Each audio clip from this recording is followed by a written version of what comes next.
I do tend to say that I was the sandwich generation on steroids, the single parent, and the only child. I left Baltimore 25 years ago to pursue my dreams. I moved to Chicago.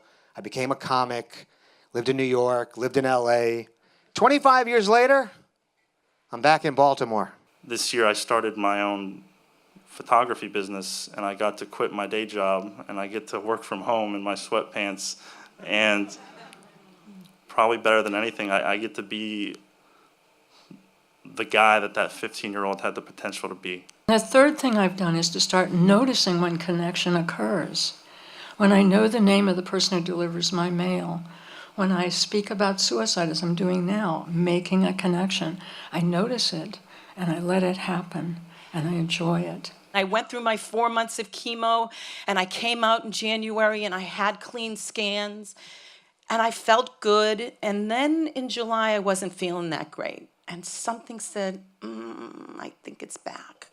And while I was going through chemo, I really took stock of my life. And I saw how much I was loved. Like it was an opportunity to me to go through chemo and be loved. And people flew in from all over the country to take care of me. And I got to live, in a lot of ways, my funeral and make peace with death. And I remember when I couldn't read, I said to myself, persistency, consistency. And I started calling Stevenson every single day to see if I got accepted. And they made me have a meeting with a lady by the name of Candace Parker.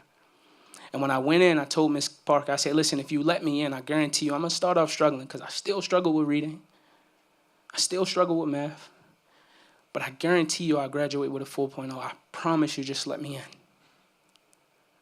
In 2014, I graduated from Stevenson with a 4.0. Realize that you can't have one discussion, it's conversations. And that the value of establishing what means most to you, what aligns with your core values, what aligns with your personal beliefs, how you want to live your life and or die, can only be done on your terms if you are clear, explicit, you write it out, it's unique to you, and not only do you write it out, but you actually talk to the people you love and the people who would be the people at the table, if and when that time comes.